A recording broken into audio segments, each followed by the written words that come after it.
नमस्कार बच्चों, कैसे हैं आप लोग। बच्चों, उत्तराखंड प्रतियोगी परीक्षाओं की सीरीज में आज हम पढ़ेंगे उत्तराखंड के प्रमुख आंदोलनों के बारे में। ठीक है बच्चों, तो वीडियो शुरू करते हैं। वीडियो शुरू करने से पहले आपसे एक अनुरोध है कि वीडियो को लाइक, सब्सक्राइब और शेयर ज़रूर कीजिएगा। तो चलते हैं प्रश्न की ओर। पहला प्रश्न है बच्चों, कौन सा आंदोलन उत्तराखंड में हुआ? इनमें से कौन सा आंदोलन उत्तराखंड में हुआ? तो बच्चों, पहला ऑप्शन क्या है हमारा? पहला है किसान आंदोलन, दूसरा है कुली बेगार आंदोलन, तीसरा ऑप्शन है आदिवासी आंदोलन एंड लास्ट ऑप्शन है नमक तोड़ो आंदोलन। तो इसमें बच्चों जो है कुली बेगार आंदोलन, ये जो है उत्तराखंड में हुआ। ठीक है बच्चों, कुली बेगार आंदोलन हुआ था।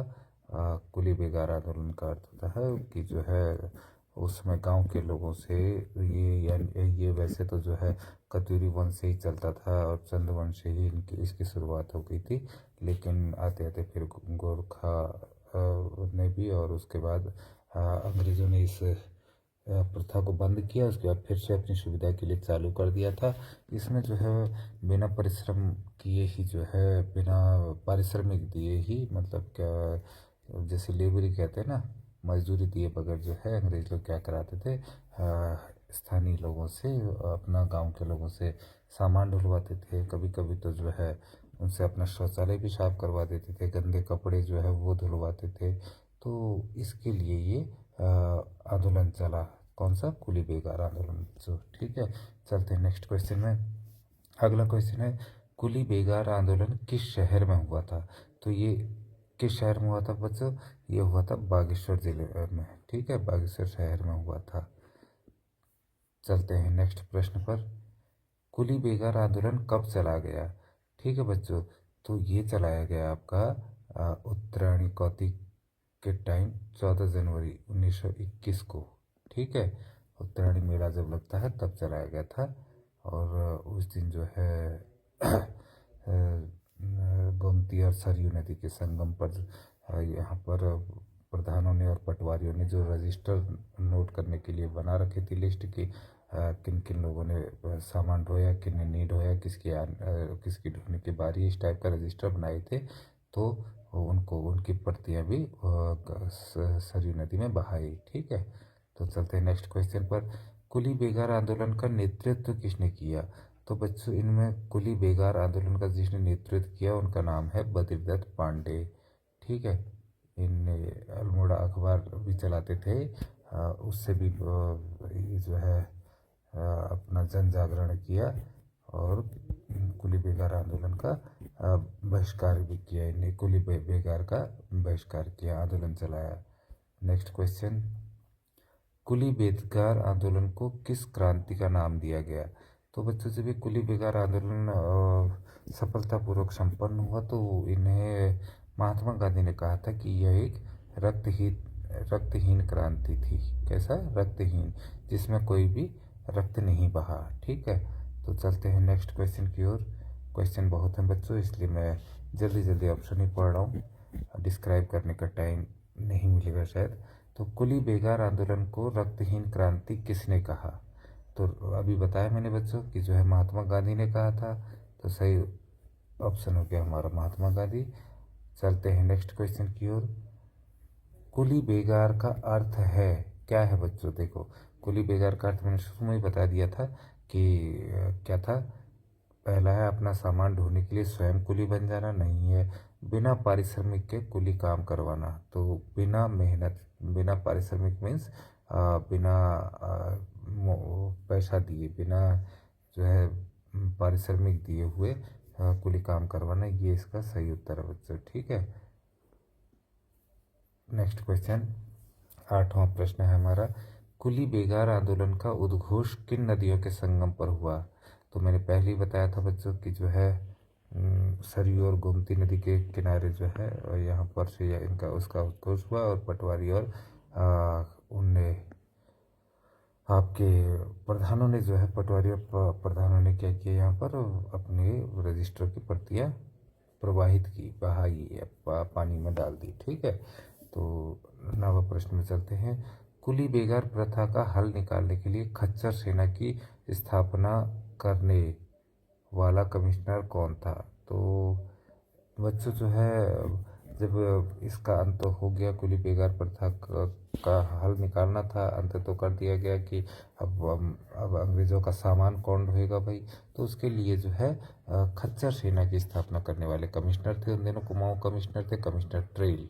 ठीक है, कमिश्नर ट्रेल।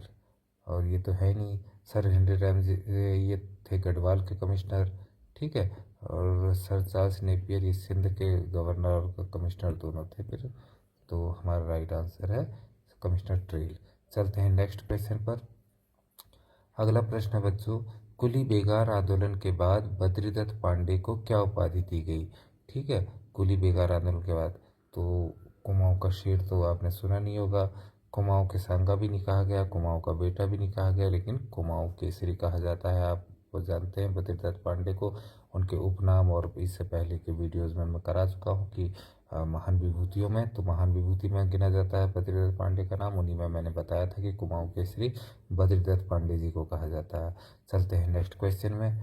अगला प्रश्न बच्चों, कुली बेगार प्रथा का अंत किस मेले के दौरान हुआ था? तो जिस दिन ये स्टार्ट किया था गया था 14 जनवरी को बच्चों, तो उसी समय ये समाप्त भी किया गया, उत्तरायणी मेला के समय। ठीक है, बाकी ये गलत हैं, शारदीय मेला, जन्माष्टमी का मेला सभी गलत हैं, हमारा उत्तरायणी मेला इसका सही उत्तर है। ठीक है बच्चों, तो हम चलते हैं नेक्स्ट क्वेश्चन की ओर। 12वां प्रश्न है, कुली बेगार प्रथा में कौन शामिल था? तो इसमें क्या है बच्चों, बद्रीदत्त पांडे ये तो थे ही थे। ठीक है, उसका नेतृत्व भी कर रहे थे। हरगोविंद पंत ये भी थे, और चिरंजीव लाल ये भी थे, तो तीनों थे। इसका मतलब जो है हमारा सही ऑप्शन हो गया डी। डी इज द सही option, D is the right option. And हम चलते हैं अपने नेक्स्ट क्वेश्चन में। 13वां प्रश्न है, उत्तराखंड में कुली बेगार प्रथा के लेखक कौन है? मैंने एक्चुअली बच्चों जानबूझ करके एक क्वेश्चन डाले हैं कि एक क्वेश्चन दूसरे के साथ रिलेट हो, इसलिए मैंने इस बार डिस्क्राइब भी करना ज़रूरी नहीं समझा कि आपको इसमें धीरे धीरे पता भी चल जाएगा, और जो है आपको इस क्रमबद्ध रूप में मिल भी जाएंगे क्वेश्चंस। तो अब अगला प्रश्न है हमारा कि उत्तराखंड में कुली बेगार प्रथा के लेखक कौन है? तो बच्चों इसमें लेखक कौन है, इसमें चिरंजीव लाल उसमें शामिल थे, लेखक नहीं थे। हरगोविंद पंत शामिल थे लेकिन लेखक नहीं थे। तो बच्चे शेखर पाठक, ये शेखर पाठक जो है, डॉक्टर शेखर पाठक, यही जो है उत्तराखंड कुली बेगार ये प्रथा के जो है लेखक रहे बच्चों। ठीक है, तो चलते हैं नेक्स्ट क्वेश्चन में। नेक्स्ट क्वेश्चन है बच्चों, गाड़ी सड़क आंदोलन कब शुरू हुआ? ठीक है, गाड़ी सड़क आंदोलन भी शुरू हुआ, तो ये हुआ आपका 1938 में बच्चों। कब हुआ? 1938 में। नेक्स्ट क्वेश्चन 15वां कि गाड़ी सड़क आंदोलन किस संगठन ने चलवाया?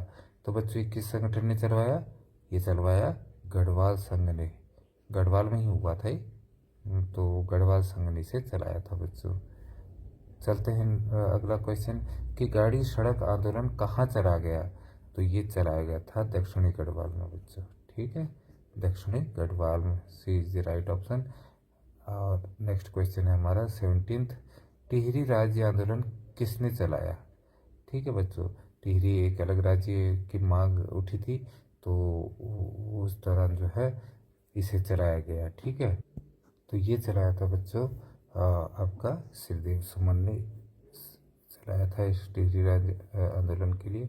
इन्होंने जो है क्या नाम कहते हैं, पहले टिहरी एक रियासत थी ना, तो टिहरी रियासत थी, तो इनने 84 दिन के वो आवरण अनशन भी रखा था, भूख हड़ताल भी रखी थी। 84 दिन के बाद इनकी मृत्यु भी हो गई थी, निधन हो गया था बच्चों। ठीक है, तो ये चलाया था श्रीदेव सुमन ने। चलते हैं नेक्स्ट क्वेश्चन में।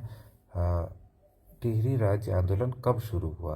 तो ये बच्चों टिहरी राज्य आंदोलन कब शुरू हुआ? 1939 में शुरू हुआ है। कब हुआ? 1939 में। ठीक। और 1949 में जो है टिहरी को जो है वो कर दिया गया, उत्तर प्रदेश का हिस्सा बना दिया गया था। तो 1939 में ये आंदोलन शुरू हुआ था। उसके बाद अगला है आंदोलन डोला पालकी आंदोलन कब चलाया गया बच्चों? तो डोला पालकी क्या है बच्चों? ये डोला और पालकी जो है जब विवाह होते हैं तो जो है पहाड़ों में डोली और पालकी में जो है ले जाया जाता है दूल्हे को, दुल्हनों को ना। तो ये डोला पालकी आंदोलन चलाया गया एक अनुसूचित जाति के लोगों द्वारा, जिन्हें शिल्पकार कहा जाता था, शिल्पकार जाति द्वारा चलाया गया था। और क्योंकि ये जो सवर्ण वर्ग थे, सवर्ण वर्ग, वो लोग जो है इन्हें डोली और पालकी में नहीं बैठने देते थे, मना करते थे कि ये जो है बड़ी जाति के लोग ही जो है डोली और पालकी का इस्तेमाल कर सकते हैं और उसमें जा सकते हैं, विवाह समारोह को का आनंद उठा सकते हैं इस प्रकार से। और उनके लिए डोली पालकी निषिद्ध थी। तो ये इसके लिए जो है इन्होंने डोली पालकी आंदोलन चलाया अपना। और चलाया कब बच्चों? ये चलाया था 1923 में। कब चलाया? 1923 में। चलते हैं नेक्स्ट क्वेश्चन। नेक्स्ट क्वेश्चन है बच्चों कि डोला पालकी आंदोलन का नेतृत्व किसने किया? तो नेतृत्व किसने किया बच्चों? ये किया था इन्हें जयानंद भारती ने। किसने? जयानंद भारती ने किया था इनका डोला पालकी आंदोलन का नेतृत्व। डोला पालकी आंदोलन की शुरुआत कहाँ से हुई बच्चों? तो इसकी शुरुआत हुई थी आपकी पौड़ी गढ़वाल से। कहाँ से हुई थी? पौड़ी गढ़वाल से। तो D is the right answer. चलते हैं नेक्स्ट क्वेश्चन में। अगला प्रश्न है बच्चों कि डोला पालकी आंदोलन का मुख्य कारण क्या था? मैंने बता दिया आपको पहले ही कि जो डोला पालकी के आंदोलन का मुख्य कारण था, तो आप ढूंढ लेंगे इसमें। अब कौन सा ऑप्शन होगा? देखिए, डोला पालकी परंपरा का विरोध। तो क्या इस परंपरा का विरोध करना चाहते थे वो लोग? नहीं। डोला पालकी अनिवार्य हो? ये नहीं। तो क्या था? शिल्पकारों को डोला पालकी के उपयोग से रोकना। ठीक है। तो आंदोलन का मुख्य कारण था कि शिल्पकारों को डोला पालकी के उपयोग करने से रोका जाता था। तो इसलिए जो है क्या नाम कहते हैं, हमारा option C is the right answer. D है डोला पालकी के मूल्य में वृद्धि, उसका कोई मतलब ही नहीं बनता है। तो चलते हैं अपने नेक्स्ट क्वेश्चन में बच्चों। नेक्स्ट क्वेश्चन है हमारा डोला पालकी का अधिकार शिल्पकार जातियों को कब मिला? ठीक है बच्चों। तो ये कब मिला आपको? ये मिला 1930 में बच्चों। राइट आंसर है 1930। ठीक है। तो अब उसके बाद जो है इन लोगों को भी आखिरकार मजबूरी में जो है सवर्ण जाति, जब ये आंदोलन चला तो फिर उसके बाद सवर्ण जाति भी जो है इससे वो हो गई। तो 1930 में इनको सभी को ये अधिकार मिल गया। नेक्स्ट क्वेश्चन है बच्चों चिपको आंदोलन से है क्वेश्चन। तो चिपको आंदोलन की शुरुआत कब हुई? चिपको आंदोलन की शुरुआत कब हुई बच्चों? सन 1973 में हुई। ठीक है। मैंने घटना बताई थी गौरा देवी वाली पिछली वीडियो में, जिस टाइम हम महान विभूतियों में गौरा देवी की बात कर रहे थे चिपको वुमन नाम से। तो चिपको वुमन किसे कहा जाता है? गौरा देवी को कहा जाता है। तो ये घटना 1973 थी। वही जो है ये इसकी सूत्रधार रही, इसके स्टार्ट जो है गौरा देवी ने ही इसको किया, चिपको आंदोलन को। चलते हैं नेक्स्ट क्वेश्चन में। अगला क्वेश्चन है बच्चों चिपको आंदोलन का सूत्रधार कौन था? मैंने अभी बताया कि चिपको आंदोलन का सूत्रधार कौन था? गौरा देवी थी बच्चों। तो राइट आंसर क्या है? गौरा देवी। ठीक है। चलते हैं नेक्स्ट क्वेश्चन में। 26वां प्रश्न है बच्चों कि चिपको आंदोलन को शिखर तक किसने पहुंचाया? भले ही गौरा देवी उसकी सूत्रधार थी बच्चों, लेकिन इसको शिखर तक पहुंचाने का श्रेय जाता है सुंदरलाल बहुगुणा को। ठीक है। और चलते हैं नेक्स्ट क्वेश्चन में। और चिपको आंदोलन क्या था वो मैंने आपको पिछली वीडियोज़ में बता रखा है। तो चलते हैं नेक्स्ट क्वेश्चन में। 27वां प्रश्न है हमारा कि चिपको आंदोलन की सफलता के लिए किसे रमन मैग्सेसे पुरस्कार मिला? ठीक है। तो चिपको आंदोलन की सफलता के लिए बच्चों देखो उसमें सुंदरलाल बहुगुणा का भी सक्रिय योगदान रहा और चंडी प्रसाद भट्ट का भी सक्रिय योगदान था। तो इनमें चंडी प्रसाद भट्ट को जो है रमन मैग्सेसे पुरस्कार से सम्मानित किया गया। यद्यपि सुंदरलाल बहुगुणा को भी जो है पद्म भूषण पुरस्कार से सम्मानित किया जा रहा था, परंतु इनने पुरस्कार लेने से इनकार कर दिया, मना कर दिया कि इन्हें कहा कि जब तक पेड़ों का कटना जारी रहेगा तब तक मैं ये पुरस्कार नहीं ले सकता हूँ, इसलिए इनने ये पुरस्कार नहीं लिया। बच्चों चलते हैं नेक्स्ट क्वेश्चन में। 28वां प्रश्न है बच्चों, चंडी प्रसाद भट्ट को रमन मैग्सेसे पुरस्कार कब मिला? ठीक है, 1986 में, 1988 में, 1991 में या 1981 में? तो ये मिला उन्हें 1981 में मिला बच्चों। ठीक है, right answer is option D. चलते हैं अपने नेक्स्ट क्वेश्चन में। नेक्स्ट क्वेश्चन है, नशा नहीं रोजगार दो आंदोलन की शुरुआत कहाँ से हुई? बच्चों नशा नहीं रोजगार दो कुमाऊं में जो है 1984 के लगभग समय में क्या था कि जो है दारू का प्रचलन, शराब का बहुत ज़्यादा बढ़ गया था, जिस कारण जो है महिलाएं, बच्चे सब वो सड़कों पर उतर आए और नशा नहीं रोजगार दो करके आंदोलन करने लगे। और इसकी शुरुआत जो हुई वो चौखुटिया से हुई बच्चों। ठीक है, कहाँ से हुई? चौखुटिया से। तो राइट ऑप्शन है ए। चलते हैं अपने अगले क्वेश्चन में। 30वां प्रश्न बच्चों, नशा नहीं रोजगार दो आंदोलन की शुरुआत कब हुई? अभी मैंने बताया था कि 1984 में हुई, 2 फरवरी 1984 इसका सही उत्तर है बच्चों। ठीक है, तो ये भी हो गया। अब चलते हैं अपना 31वें प्रश्न में। 31वां प्रश्न है बच्चों, उत्तराखंड राज्य आंदोलन क्यों चला गया? अब ये हम अभी तक हमने इतने आंदोलन की बात की है, ये उत्तराखंड पृथक राज्य आंदोलन, जब उत्तराखंड को अलग करने की बात कही गई थी तो तब उत्तराखंड राज्य आंदोलन चला। और उत्तराखंड क्यों चला गया? क्योंकि उत्तराखंड को विशेष राज्य का दर्जा नहीं, उत्तरांचल से उत्तराखंड नाम बदलने के लिए नहीं, उत्तर प्रदेश से पृथक राज्य बनाने के लिए। बिल्कुल सही उत्तर है। तो ये है उत्तर प्रदेश से पृथक राज्य करने के लिए, क्योंकि यहाँ सुविधाएं, उत्तर प्रदेश में जब ये शामिल था तो पूरी सुविधाएं नहीं मिल पाती थी।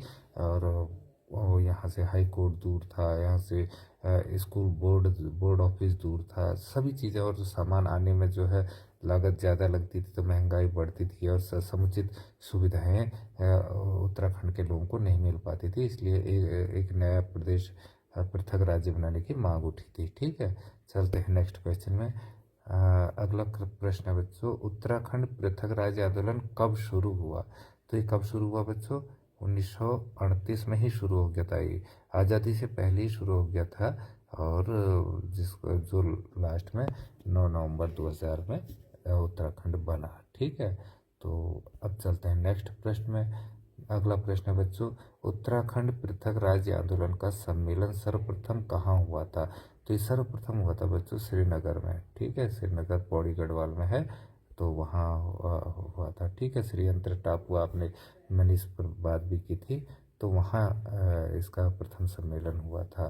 तो अगला प्रश्न है बच्चों, अगला प्रश्न है, पृथक राज्य हेतु किसने गढ़देव सेवक संघ की स्थापना की थी? तो किसने ये आपका गढ़देव सेवक संघ की स्थापना किसने की थी बच्चों? हेमवती नंदन बहुगुणा, इंद्रमणि बडोनी, भैरव दत्त जोशी या श्रीदेव सुमन? ठीक है बच्चों, तो पृथक राज्य हेतु गढ़देव सेवक संघ की स्थापना किसने की थी? श्रीदेव सुमन ने की थी। ठीक है, ये कहाँ हुई थी इसकी स्थापना? दिल्ली में हुई थी बच्चों। अगला प्रश्न भी यही आएगा मेरे ख्याल से। मैंने लिखा था कि गढ़देव सेवक संघ की स्थापना कब और कहाँ से की गई थी। प्रश्न कुछ भी आ सकता है, इसीलिए जो है प्रश्नों को मैंने पूरा एक एक करके लिखा है बच्चों, क्रमबद्ध तरीके से, ताकि आप लोगों को समझ में आता रहे। तो गढ़देव सेवक संघ की स्थापना कब और कहाँ की गई थी? ये की गई थी 1938 में दिल्ली में बच्चों। ठीक है, तो ये राइट आंसर हो गया। और उसके बाद हमारा अगला आंदोलन खटीमा गोलीकांड हुआ था बच्चों। तो खटीमा गोलीकांड कब हुआ था? खटीमा गोलीकांड क्या था? वहाँ पर जो है तब यूपी सरकार थी, यूपी पुलिस भी थी, तो उस दौरान जो है भूतपूर्व सैनिकों को, बच्चों को, महिलाओं को जो है वो उस पर निकले हुए थे, प्रदर्शन कर रहे थे पृथक राज्य बनाने के लिए, उत्तराखंड पृथक राज्य के लिए। तो जो है रोड मार्च के दौरान उन पर बर्बरतापूर्वक गोलियां चलाई गई, जिसमें 7 लोग शहीद भी हो गए थे। ठीक है, तो ये हुआ था कब बच्चों? बताइए। ये हुआ था 1 सितंबर 1994 को। ठीक है, ठीक हो गया। अब नेक्स्ट क्वेश्चन में चलते हैं बच्चों। मसूरी गोलीकांड कब हुआ था? तो ये जब ये गोलीकांड हुआ था आपका बच्चों, खटीमा गोलीकांड हुआ था। तो इस गोलीकांड के बाद जो है ये खबर जो है आग की तरह पूरे उत्तराखंड में फैल गई थी। इसको देख करके जो है क्या नाम कहते हैं, मसूरी में भी आंदोलन शुरू हो गया बच्चों। और मसूरी में जब आंदोलन शुरू हुआ तो वहाँ पर भी पुलिस ने जो है वही रवैया आजमाया, मसूरी गोलीकांड का। और उस दौरान जो है पुलिस और इनकी मुठभेड़ में, लोगों की मुठभेड़ में, और एक पुलिस उपाधीक्षक या सर्किल ऑफिसर कहते हैं, सीओ या डिप्टी एसपी जो आप कहें, तो उनका निधन, उनकी मृत्यु भी हो गई थी। तो ये उसके अगले दिन की बात है। तो जो है ये 2 सितंबर 1994 इसका सही उत्तर हो जाएगा बच्चों। ठीक है, 1 सितंबर को खटीमा गोलीकांड और 2 सितंबर को मसूरी गोलीकांड। तो इसके साथ ही हमारे आज के सवाल यहीं समाप्त होते हैं बच्चों। और अंत में आपको यही कहूँगा कि वीडियो को ज़्यादा से ज़्यादा लाइक कीजिएगा, और जिन्होंने अभी तक सब्सक्राइब नहीं किया वो प्लीज़ उसे सब्सक्राइब करें।